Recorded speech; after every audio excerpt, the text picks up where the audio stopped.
मार्च 2024 या महिन्यामध्ये राज्यानं एक शासन निर्णय शिक्षण विभागाच्या संदर्भामध्ये काढलेला होता। यामध्ये 0 ते 10 पटसंख्येच्या शाळा बंद करणे, 0 ते 20 मध्ये एक नियमित शिक्षक देणे आणि त्याच्यानंतरच्या ज्या काही अटी होत्या त्याच्यामध्ये राज्यात जवळपास 60 ते 70 हजार शिक्षकांची पदं व्यपगत होत आहे। आज काही शाळांमधून काही वस्ती वाडी तांडे पाड्या याच्यामध्ये अशी अवस्था आहे की तिथे 0 ते 10 विद्यार्थी आहेत परंतु तिथे शिक्षक नाही। अशा शाळांमध्ये शाळा आहे, विद्यार्थी आहे परंतु शिक्षक नाहीत।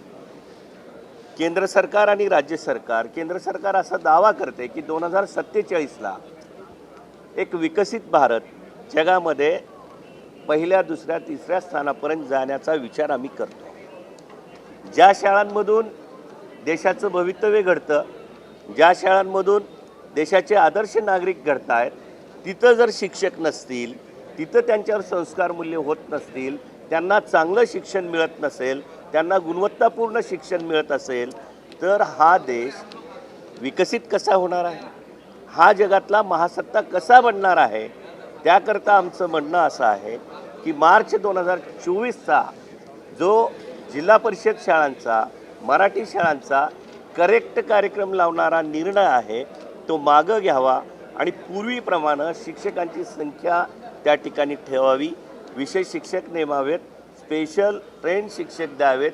एकीकडे डिजिटल इंडिया, एकीकडे AIचा वापर, digital classroom, virtual classroom, idol teacher आणि आयडियल शाळा अशा मोठ्या मोठ्या गोष्टी सरकार करते परंतु बेसिक ज्या गावातून ज्या वाडी वस्तीतून या देशाचं भवितव्य आकाराला येतं त्या विद्यार्थ्यांकडं जर आपण दुर्लक्ष केलं तर या देशाचं भवितव्य काय।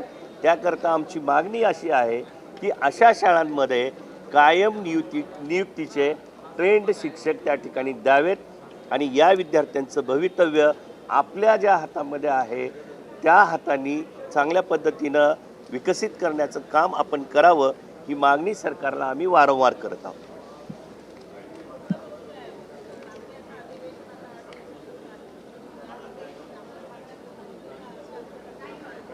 आम्हाला अपेक्षा आहे की आम्ही शिक्षण क्षेत्रातून आलेले आमदार आणि वर शिक्षक आमदार ह्या सगळ्यांनी मिळून आदरणीय शिक्षण मंत्री दादाजी भुसे साहेब, मुख्यमंत्री उपमुख्यमंत्री यांच्याकडे ही मागणी लावून धरत आहोत। आज नागपूरमध्ये जितके काही मोर्चे आलेले आहेत त्यामध्ये 70 ते 80% शिक्षण आणि शिक्षण विभागाशी संबंधित प्रश्नावरचे मोर्चे आहेत। या सगळ्यांकडे सरकार गांभीर्यानं पाहिल अशी अपेक्षा आमची आहे। पुढल्या भूमिका आमच्या मागण्या मान्य करून घेण्यासाठी आम्ही शिक्षकांना सोबत घेऊन रस्त्यावर उतरू आणि आमच्या मागण्या पूर्ण करून घेण्याचा प्रयत्न वनी आज या ठिकाणी हा आपला जो बोर्ड दिसत आहे हा वनी विभागातून आलेला आहे। मुलं ओरडून राहिले की शिक्षक तुम्ही कुठं आहात, आम्ही इथं शाळेत आहो आणि तुम्ही कुठं आहात। आणि शासनाने आज जवळपास वनी विभागात आम्ही एकच वनी विधानसभेचा आपल्याला प्रश्न मांडतो की 60 शाळा अशा आहे की तिथं एकही शिक्षक नाही आणि जवळपास 300 शिक्षक त्या ठिकाणी कमी आहे। एका विधानसभेची ही परिस्थिती आहे, ती पूर्ण महाराष्ट्राची काय परिस्थिती असेल।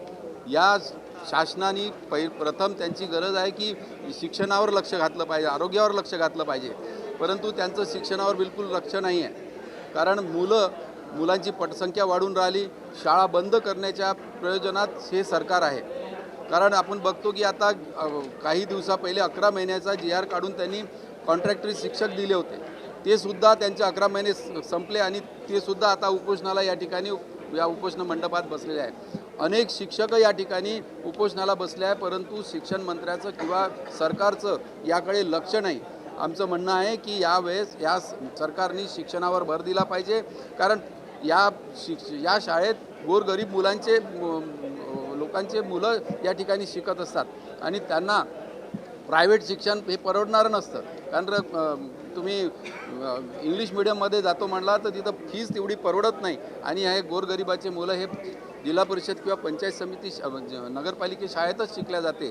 म्हणून आमची डिमांड या ठिकाणी सरकारला आहे की तुम्ही या ठिकाणी लवकरात लवकर हे शिक्षण भरती केली पाहिजे आणि मुलांना जे हेळसाड होत आहे त्यांचं शिक्षणावरती लक्ष दुसरीकडे जात आहे त्याला कुठंतरी न्याय मिळाला पाहिजे. या दृष्टिकोनातून आम्ही हे निदर्शने या ठिकाणी सरकारला जाग येण्याच्या दृष्टिकोनातून करत आहोत.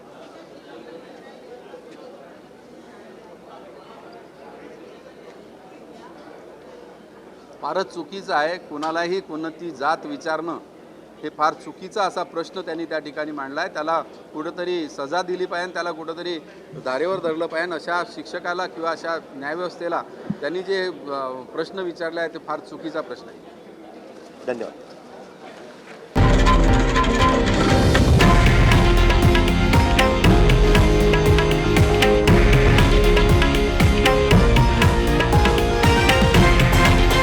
हे आहे देशातील नंबर 1 न्यूज नेटवर्क आणि आपण पाहत आहात TV9 मराठी, एकमेव.